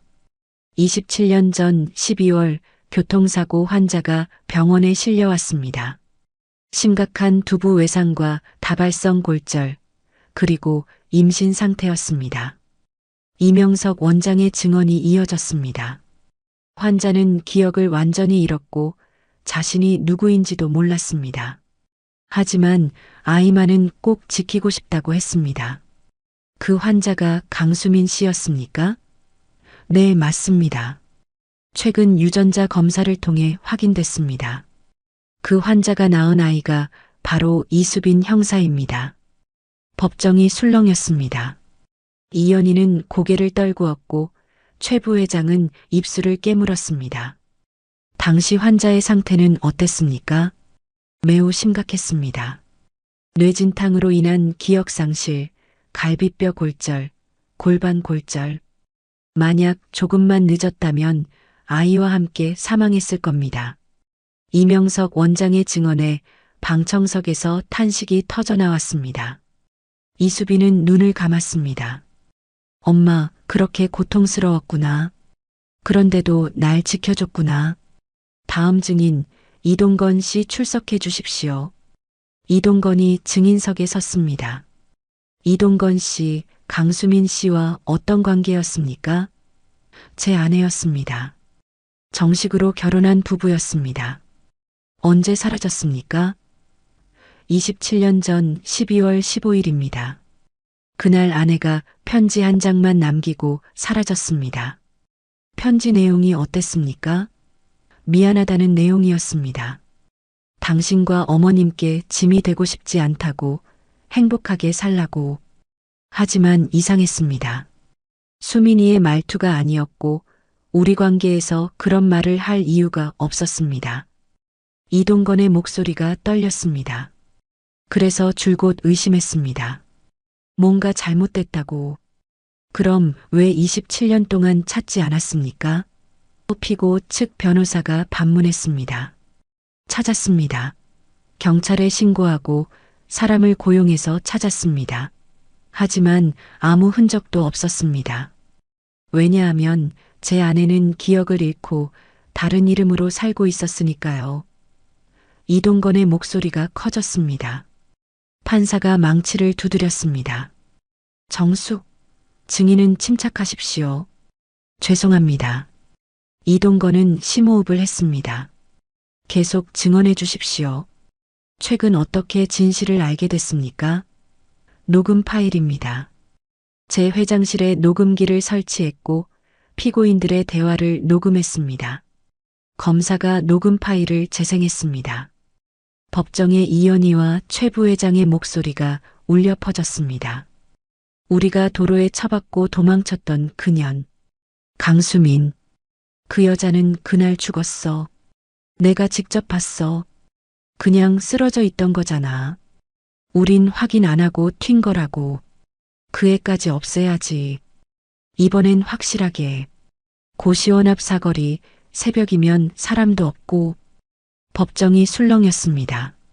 방청객들이 웅성거렸고 기자들은 메모를 빠르게 적었습니다. 이현희는 얼굴을 손으로 가렸고 최 부회장은 주먹을 꽉 쥐었습니다. 피고인 이현희, 이 녹음이 맞습니까? 판사가 물었습니다. 이현희는 고개를 끄덕였습니다. 네, 맞습니다. 왜 강수민 씨를 죽이려고 했습니까? 이동건 회장을 사랑했습니다.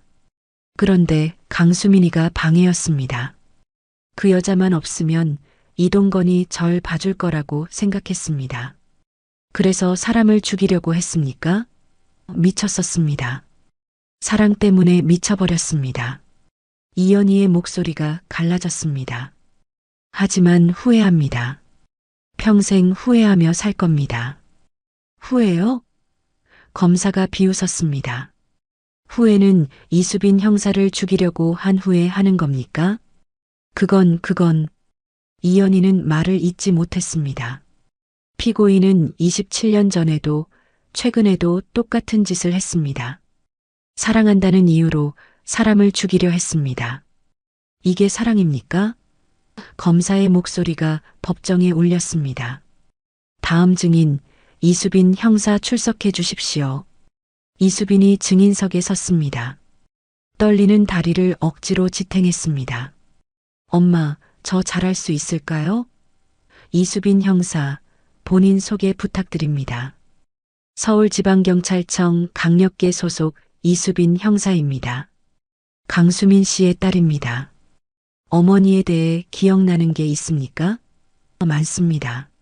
엄마는 다정했고 똑똑했고 저를 누구보다 사랑했습니다. 하지만 엄마는 자신이 누구인지 기억하지 못했습니다. 교통사고 후유증 때문에. 이수빈의 목소리가 떨렸습니다. 어머니가 돌아가시기 전 마지막 말씀이 뭐였습니까?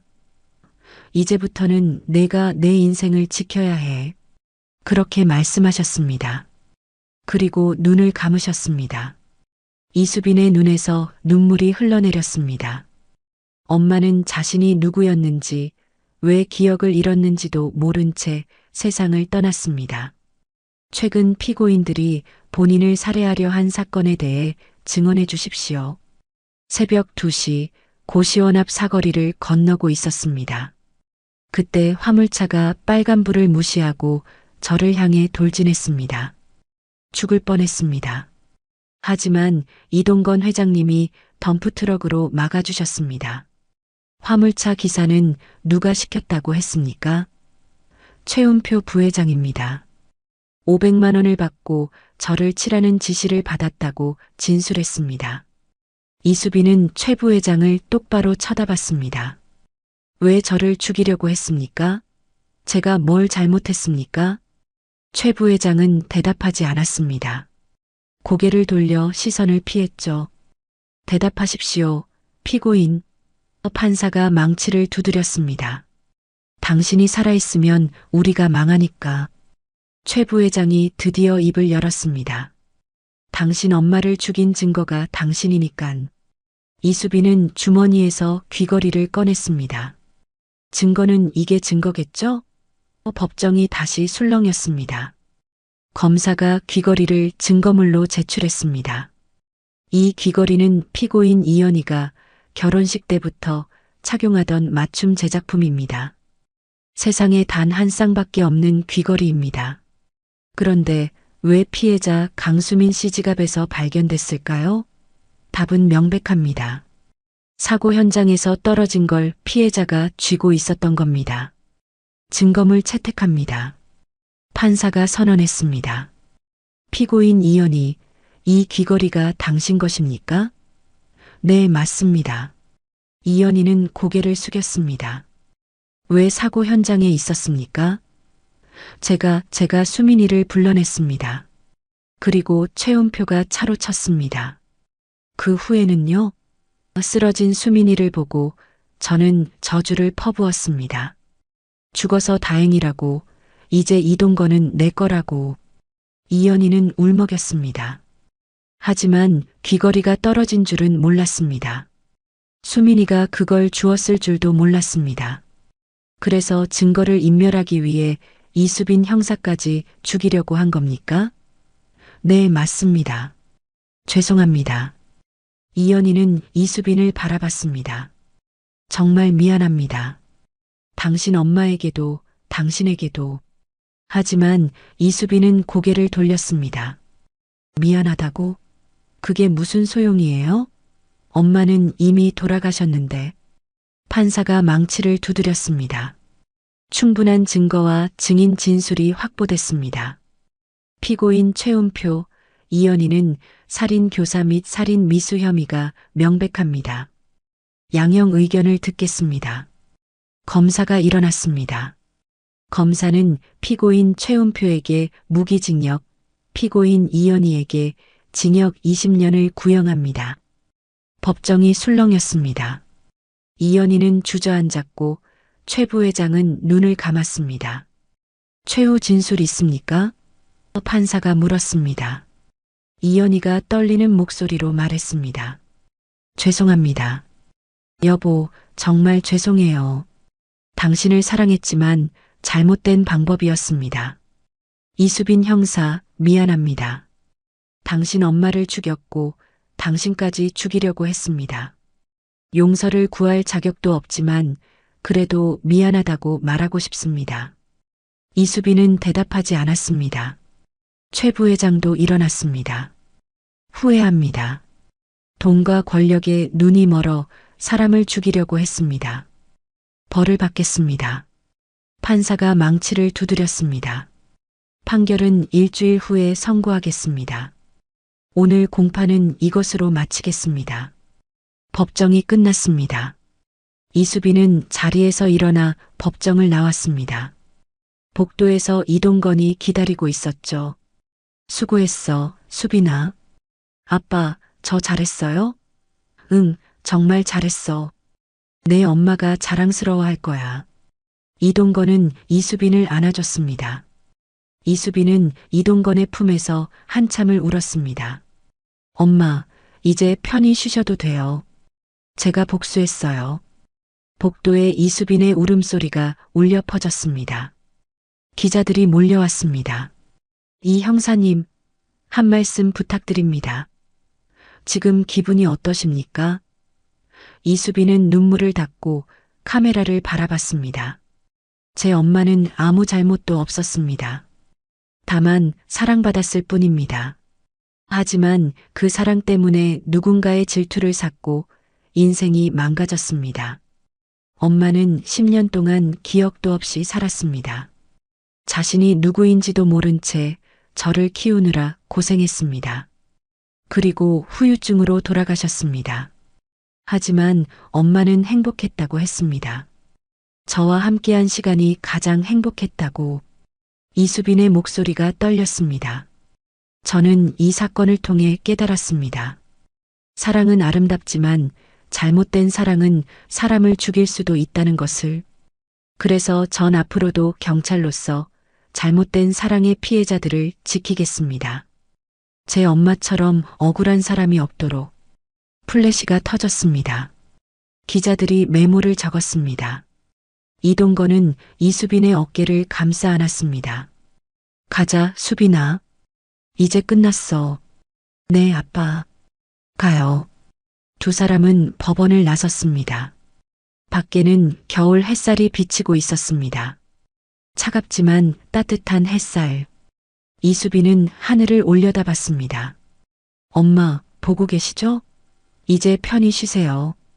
일주일 후 판결 선고일. 법정은 지난번보다 더 많은 사람들로 가득 찼습니다. 방청객, 기자, 피해자 가족, 그리고 관계자들.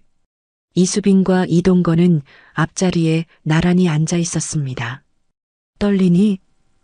이동건이 작게 물었습니다. 네, 조금요. 아빠는요? 나도 떨려. 27년을 기다렸으니까. 피고인석으로 이현희와 최 부회장이 들어왔습니다. 두 사람 모두 수척해진 얼굴이었습니다. 일주일 동안 구치소에서 지낸 흔적이 역력했죠. 이현희는 화장기 없는 얼굴로 고개를 숙이고 있었고 최 부회장은 무표정하게 앞만 바라보고 있었습니다. 저 사람들이 엄마를 죽였어. 저 사람들 때문에 나는 아빠 없이 자랐어. 전원 기립. 판사가 입장했습니다. 법정 안에 모든 사람이 일어섰습니다. 숨소리조차 들릴 듯 조용했습니다. 착석하십시오. 지금부터 피고인 최은표, 이현희에 대한 판결을 선고하겠습니다. 판사의 목소리가 울려 퍼졌습니다. 이수빈은 주먹을 꽉 쥐었습니다. 엄마, 정의가 승리할 거예요. 본 재판부는 지난 일주일 동안 제출된 증거와 증인 진술, 그리고 피고인들의 자백을 종합적으로 검토했습니다. 판사는 서류를 펼쳤습니다.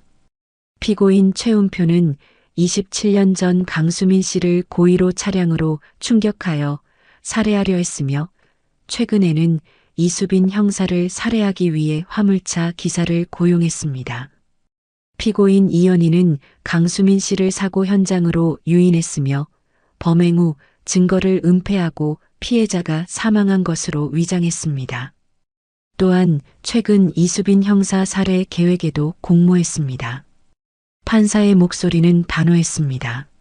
이는 명백한 살인 교사 및 살인 미수에 해당합니다. 법정이 술렁였습니다. 이현희는 눈물을 흘렸고 최 부회장은 눈을 감았습니다. 본 재판부는 피고인들의 범행이 치밀하게 계획됐으며 반성의 기미가 부족하다고 판단합니다. 다만 피고인들이 자백하고 일부 반성하는 태도를 보인 점을 참작하여 다음과 같이 선고합니다. 피고인 최은표 살인 교사 및 살인 미수 혐의로 징역 25년을 선고합니다. 쿵! 망치 소리가 법정에 울렸습니다. 최 부회장은 고개를 떨구었습니다. 25년. 내 인생은 끝났어. 완전히 끝났어. 피고인 이현희 살인 방조 및 살인 미수 공모 혐의로 징역 15년을 선고합니다. 쿵! 다시 망치 소리가 울렸습니다. 이현희는 주저앉으며 울음을 터뜨렸습니다. 아니야, 아니야. 15년이나. 정숙. 판사가 경고했습니다. 피고인들은 항소할 권리가 있으나 본 재판부는 충분한 증거와 자백이 있었으므로 판결이 번복될 가능성은 낮다고 봅니다. 이상으로 선고를 마치겠습니다. 법정이 끝났습니다. 이수빈은 자리에 앉은 채로 눈물을 흘렸습니다. 엄마, 이겼어요. 정의가 이겼어요. 이동건도 눈물을 닦았습니다. 수민아, 봤니? 내 원수를 갚았어. 이제 편히 쉬어. 최 부회장과 이현희는 교도관들에게 끌려나갔습니다. 이현희는 이수빈을 돌아보며 소리쳤습니다. 미안해요. 정말 미안해요. 여보. 하지만 동건은 대답하지 않았습니다. 고개를 돌려 시선을 피했죠. 미안하다고 해서 수민이 돌아오나? 미안하다고 해서 수빈이 어린 시절이 돌아오나? 이연희는 결국 법정 밖으로 끌려나갔습니다. 울음소리만 복도에 메아리 쳤습니다. 법정을 나온 이수빈과 이동건은 기자들에게 둘러싸였습니다. 이 회장님, 판결에 대해 어떻게 생각하십니까? 충분하지 않지만 정의가 승리했다고 생각합니다. 제 아내와 딸을 위협한 사람들이 벌을 받았으니까요. 이동건은 차분하게 대답했습니다. 이 형사님, 지금 기분이 어떠십니까? 후련합니다. 하지만 엄마는 돌아오지 않습니다. 그게 가장 슬픕니다. 이수빈의 목소리가 떨렸습니다. 앞으로 어떻게 하실 계획이십니까? 경찰로서 계속 일할 겁니다. 엄마처럼 억울한 피해자가 없도록 정의를 지키는 경찰이 되겠습니다. 플래시가 쉴 새 없이 터졌습니다. 이동건은 이수빈의 어깨를 감싸 안으며 말했습니다. 이제 그만합시다. 수빈이 힘들어합니다. 기자들이 길을 열어줬고 두 사람은 법원을 빠져나왔습니다. 차에 탄 이수빈은 한참을 말없이 창밖을 바라봤습니다. 엄마, 이제 정말 끝났어요. 이제 편히 쉬셔도 돼요. 수빈아, 배고프지? 이동건이 조심스럽게 물었습니다. 네, 조금요. 뭐 먹고 싶어? 엄마가 해주던 김치찌개요. 하지만 이제 먹을 수 없죠. 이수빈의 목소리가 쓸쓸했습니다. 내가 해줄까? 옛날에 내 엄마한테 배웠거든. 정말요? 응. 수민이가 신혼 때 김치찌개 끓이는 법을 가르쳐줬어. 나는 요리 못한다고 놀렸는데 그래도 배웠지. 이동건은 웃었습니다. 집으로 가자. 내가 해줄게. 차는 이동건의 집으로 향했습니다. 강남의 고급 주택가, 넓은 정원이 있는 2층 집이었습니다. 여기가 아빠 집이에요? 응. 이제 내 집이기도 해. 이동건은 현관문을 열었습니다. 집안은 넓고 깨끗했지만 어딘가 쓸쓸했습니다. 사람 냄새가 나지 않는 집. 혼자 사세요? 응. 할아버지와 할머니는 돌아가셨고 이연희는 따로 살았거든. 가사도우미가 일주일에 2번 와. 외롭지 않으세요? 외롭지. 27년 동안 계속 외로웠어. 이동건은 부엌으로 갔습니다. 그래도 이제 내가 있으니까 덜 외로울 것 같아. 이동건은 냉장고에서 김치와 돼지고기를 꺼냈습니다. 능숙한 손놀림으로 재료를 썰기 시작했습니다. 아빠, 요리 잘하시네요. 내 엄마가 가르쳐줬으니까.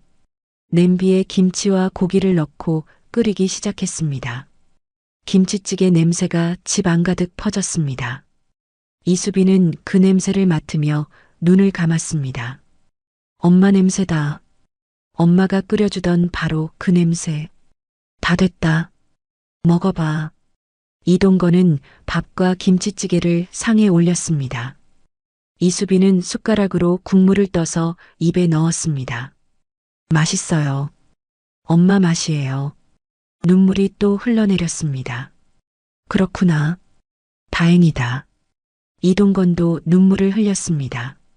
두 사람은 말없이 밥을 먹었습니다. 김치찌개 국물 소리, 숟가락 부딪히는 소리만 조용히 울렸습니다. 아빠, 엄마 이야기 더 해주세요. 식사를 마친 후 이수빈이 말했습니다. 뭐가 궁금해? 엄마가 어떤 사람이었는지, 아빠랑 어떻게 만났는지 다 알고 싶어요. 이동건은 앨범을 꺼냈습니다. 오래된 사진첩이었습니다. 여기 내 엄마야. 사진 속에는 젊은 수민이 환하게 웃고 있었습니다. 대학교 동아리 MT 사진이었죠. 엄마 정말 예뻤네요. 그치? 나는 첫눈에 반했어. 신촌 뒷골목 포장마차에서 처음 봤는데 눈이 정말 맑더라. 이동건은 사진을 쓰다듬었습니다. 내 엄마는 똑똑했어. 건축학과 수석이었거든. 정말요? 응. 재개발 프로젝트 공모전에서 대상도 받았어. 우리 둘이 함께 준비했는데 사실 아이디어는 거의 내 엄마가 낸 거야. 이동건은 웃었습니다. 결혼식 날 사진도 있어. 하얀 드레스를 입은 수민과 턱시도를 입은 이동건이 행복하게 웃고 있었습니다. 행복해 보이세요? 응, 정말 행복했어. 그때가 내 인생 최고의 순간이었어. 이동건의 목소리가 떨렸습니다. 그런데 그 행복이 너무 짧았어. 겨우 2년이었으니까. 아빠, 후회하세요? 후회? 당연하지. 내 엄마를 지키지 못한 게 평생 후회야. 하지만 이제 저라도 찾았잖아요. 엄마가 남겨준 선물이에요. 이수빈은 이동건의 손을 잡았습니다. 그래, 내 말이 맞아. 수민이가 너를 남겨줬어. 그게 유일한 위안이야. 두 사람은 한참을 사진첩을 넘기며 수민의 이야기를 나눴습니다. 웃음과 눈물이 교차했습니다. 수빈아, 여기서 같이 지내면 안 되겠니? 이동건이 조심스럽게 물었습니다. 알겠어요. 저도 아빠랑 같이 살고 싶어요. 이동건은 환하게 웃었습니다. 2층에 방 3개 있어. 마음에 드는 방 골라. 정말요? 고시원 생활 끝이네요. 이수빈도 웃었습니다. 내일 짐 빼러 가자. 그리고 필요한 거 있으면 다 사줄게. 아빠, 너무 감사해요. 고맙긴. 내가 더 고마워. 27년 만에 가족이 생겼으니까. 이동건은 이수빈을 안아줬습니다. 이제부터 우리 함께 살자. 내 엄마 목까지 내가 사랑해줄게. 그날 밤 이수빈은 2층 방에 누워 천장을 바라봤습니다. 엄마, 저 드디어 아빠를 찾았어요. 그리고 가족이 생겼어요. 엄마 덕분이에요. 창밖으로 별이 보였습니다. 유난히 밝게 빛나는 별 하나. 저게 엄마인가? 엄마가 저를 지켜보고 계시는 건가? 다음 날 아침, 이수빈은 일찍 일어나 부엌으로 갔습니다. 이동건이 이미 아침 준비를 하고 있었습니다. 일찍 일어났네? 네, 잠이 잘 안 왔어요. 나도 그래. 오랜만에 집에 사람이 있으니까 설레더라. 이동건은 계란을 프라이팬에 올렸습니다. 아빠, 오늘 엄마 산소 갈까요? 산소? 네, 엄마 무덤이요. 한 번도 아빠랑 같이 안 가봤잖아요. 그래, 가자. 내 엄마한테 인사해야지. 아침을 먹고 두 사람은 차를 타고 공동묘지로 향했습니다. 서울 외곽의 조용한 언덕, 수민의 무덤이 있는 곳이었습니다. 엄마 왔어. 이수빈은 무덤 앞에 꽃을 놓았습니다. 아빠도 데려왔어. 이동건은 무릎을 꿇고 비석을 쓰다듬었습니다. 사랑하는 엄마 이지연. 비석에는 글씨가 있었습니다. 수민아, 나야. 27년 만에 찾아왔어. 이동건의 목소리가 떨렸습니다. 미안해. 너무 늦었지. 하지만 우리 딸 잘 찾았어. 내가 혼자서 키운 우리 딸. 정말 훌륭하게 컸어. 경찰이 됐고 용감하고 착해. 눈물이 볼을 타고 흘렀습니다. 고마워, 수민아. 수빈이를 지켜줘서. 그리고 미안해. 널 지켜주지 못해서. 이수빈도 무릎을 꿇고 엄마 무덤 앞에 절했습니다. 엄마, 이제 편히 쉬세요. 저 아빠 찾았어요. 그리고 엄마 복수했어요. 엄마를 괴롭힌 사람들 다 벌받았어요. 이제 걱정하지 마세요. 바람이 불어왔습니다. 따뜻한 봄바람처럼 부드러운 바람. 엄마가 대답하시는 것 같아요. 이수빈이 말했습니다. 나도 그래. 수민이가 웃고 있는 것 같아. 이동건은 하늘을 올려다봤습니다.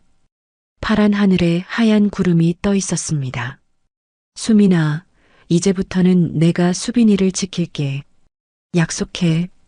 절대 혼자 두지 않을게. 두 사람은 한참을 무덤 앞에 앉아 있었습니다.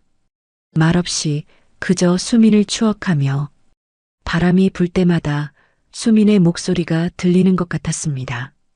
고마워. 수빈이 잘 부탁해. 그리고 사랑해. 이수빈과 이동건은 손을 맞잡았습니다. 엄마가 아내가 이어준 인연. 가자, 수빈아. 엄마가 우리 잘 살라고 하시는 것 같아. 네, 아빠. 가요. 두 사람은 무덤에 마지막 절을 하고 돌아섰습니다. 언덕을 내려가며 이수빈은 뒤를 돌아봤습니다. 무덤 위에 나비 한 마리가 날아왔습니다. 하얀 나비. 엄마 잘 있어요. 사랑해요. 1년 후 12월 15일. 이동건 회장은 1년 중 이날만큼은 절대 잊을 수 없습니다. 하지만 이제 이날은 더 이상 슬픈 날이 아니었습니다. 서울 성북구의 오래된 공동묘지 한쪽, 새롭게 세워진 비석 앞에 두 사람이 서 있었습니다. 사랑하는 엄마 강수민, 당신의 미소를 잊지 않겠습니다. 엄마 왔어요. 이수빈이 국화꽃을 내려놓으며 말했습니다. 옆에서 조용히 서 있던 이동건도 술 한 병과 종이컵을 꺼내 비석 앞에 놓았습니다. 수민아, 오늘은 내가 사라졌다고 믿었던 지 28년째 되는 날이야. 근데 이제 알겠더라. 넌 사라진 게 아니라 끝까지 싸웠던 거였다는 걸. 이동건의 눈가가 벌겋게 물들었습니다. 그리고 내가 지키고 싶어 했던 아이가 이렇게 커서 내가 바라던 사람이 되었어. 이수빈은 웃으며 말했습니다. 엄마, 나 요즘 강력계 팀장 됐어요. 조폭이랑 사기꾼들 잡느라 정신없어요. 근데 이상하게도 힘들어도 안 싫더라. 아마 엄마가 하늘에서 응원해서 그런가 봐. 이수빈은 가슴에 손을 얹고 천천히 숨을 들이켰습니다. 아, 그리고 귀걸이 잘 썼어요. 엄마가 남겨준 중요한 단서 덕분에 우리 둘 다 진짜 이름을 찾았어요. 묘지를 내려오는 길, 언덕 아래로 오래된 전통시장이 보였습니다. 노점의 어묵 국물 냄새, 포장마차 떡볶이 냄새, 크리스마스 캐롤. 어릴 적 엄마와 손잡고 다니던 풍경과 닮아 있었습니다. 밥이나 먹고 갈까? 이동건이 머쓱하게 물었습니다. 요즘 젊은 애들은 뭐 먹냐? 우리 때는 그냥 국밥 한 그릇이면 됐는데. 지금도 국밥이 최고죠. 이수빈이 웃었습니다.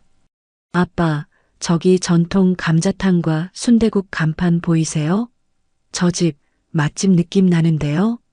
식당 안 허름한 나무 탁자 위에 김이 모락모락 나는 순대국과 김치가 놓였습니다. 옆 테이블에는 작업복을 입은 아저씨들이 소주를 기울이며 퇴근 후 허기를 달래고 있었습니다. 이 노래 혹시 아니? 이동건이 웃으며 물었습니다. 어디서 들어본 것 같긴 한데 아빠가 더 잘 아실걸요. 너희 엄마랑 대학 축제 때 이 노래 나오면 꼭 같이 춤췄는데. 이동건은 국밥을 한 숟갈 뜨며 멀어져간 시간을 떠올렸습니다. 이제야 그때 약속을 지키는 기분이네. 어떤 약속이요? 가난해도 좋으니까 서로를 지켜주자고 했거든. 그땐 못 지켰는데 이제라도 너만은 지켜줄 수 있게 돼서 다행이다. 이수빈은 국밥을 한 숟갈 떠서 입에 넣었습니다. 뜨거운 국물이 목을 타고 내려가면서 가슴 깊은 곳까지 따뜻해지는 느낌이 들었습니다. 아빠, 응. 이제 12월 15일은요. 엄마를 잃은 날 말고 우리가 다시 가족이 된 날로 기억하면 안 돼요? 이동건은 숟가락을 내려놓고 이수빈을 바라봤습니다.